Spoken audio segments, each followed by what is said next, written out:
ये कहानी उस होटल से शुरू होती है जहाँ एक दिन चिंटू की लाश पाई गई थी। राय स्टार, जो अपने गांव का सबसे बहादुर और बुद्धिमान युवक था, इस घटना के बाद अचानक गहरी सोच में डूब गया। उसे यह समझ में नहीं आ रहा था कि यह केवल एक दुर्घटना थी या कुछ और। गांव वाले कहते थे यह मौत साधारण नहीं है, कुछ तो गड़बड़ है, लेकिन कोई इस खौफनाक रहस्य का पता नहीं लगा सका। गांव में एक अजीब सा सन्नाटा छा गया था। रातें और भी डरावनी हो गई थीं। किसी ने देखा नहीं, लेकिन हर रात कुछ अजीब आवाजें सुनाई देती। और जैसे ही यह आवाज गूंजती, अगली सुबह एक नई लाश मिलती। धीरे धीरे गांव वालों के मन में डर और असुरक्षा घर कर गई। वे अपने घरों में दुबकने लगे थे, क्योंकि हर रात कोई न कोई लापता हो जाता था। राय स्टार ने ठान लिया कि वह इस रहस्य का खुलासा करेगा। कौन है ये खौफनाक प्राणी? उसने जोर से पूछा, लेकिन गांव वाले चुप थे। पुलिस को भी कोई सुराग नहीं मिला। फिर एक दिन एक बूढ़ी महिला ने कहा, यह सब उस चुड़ैल का काम है। अब गाँव वालों के दिलों में एक नया नाम गूंजने लगा, रेड लाइट चुड़ैल। चुड़ैल की कहानियाँ आग की तरह फैलने लगी। वे कहते थे कि उसके पास एक जादुई डॉल है जो बच्चों से खेलती है और फिर उन्हें मौत के घाट उतार देती है। और इसके साथ ही था एक भयानक प्राणी, टाइटन, जो चुड़ैल का साथी था और किसी दिन वह गांव में भयंकर तबाही मचाएगा। रात का समय आते ही जैसे पूरी गांव की सड़कों पर अंधेरे का साम्राज्य फैल जाता। अचानक आकाश में गड़गड़ाहट होती और फिर वही डरावनी आवाज।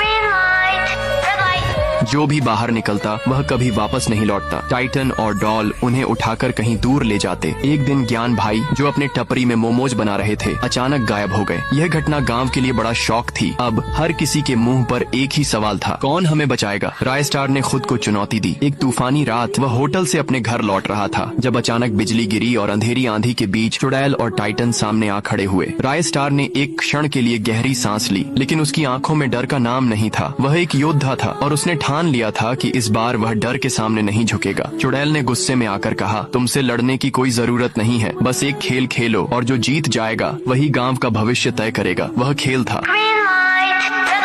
डॉल की आंखों में रहस्यमयी चमक थी और राय स्टार को समझ में आ गया कि यह सिर्फ एक खेल नहीं, बल्कि उसकी अंतिम परीक्षा थी। चुड़ैल ने कहा, अगर तुम जीतोगे तो गांव जिंदा रहेगा और अगर हार गए तो सब खत्म हो जाएगा। राय स्टार ने डर को खुद से बाहर किया और खेल की शुरुआत की। डॉल बोली, जम गया। राय स्टार जैसे ही स्थिर हुआ, डॉल ने ग्रीन लाइट कहा। वह तेजी से आगे बढ़ा, टाइटन की डरावनी आंखों से बचता हुआ। हर कदम पर उसकी धड़कन धीमी हो रही थी। उसकी सोच शांत थी। जैसे ही ग्रीन लाइट बजी, राय स्टार ने अपनी पूरी ताकत लगाकर टाइटन के पास पहुंचने की कोशिश की और फिर जैसे ही वह टाइटन के पास पहुंचा, उसने एक जोरदार वार किया और टाइटन को खत्म कर दिया। अब बची थी सिर्फ चुड़ैल। उसकी आंखों में नफरत का आग था, लेकिन राय स्टार ने एक झटके में जादुई डॉल को समाप्त कर दिया। चुड़ैल चीखते हुए बिखर गई। गांव फिर से शांति से भर गया, लेकिन अगली सुबह पास के जंगल में एक लाश मिली। खतरा अभी टला नहीं था। क्या होगा पार्ट 4 में, ये जानने के लिए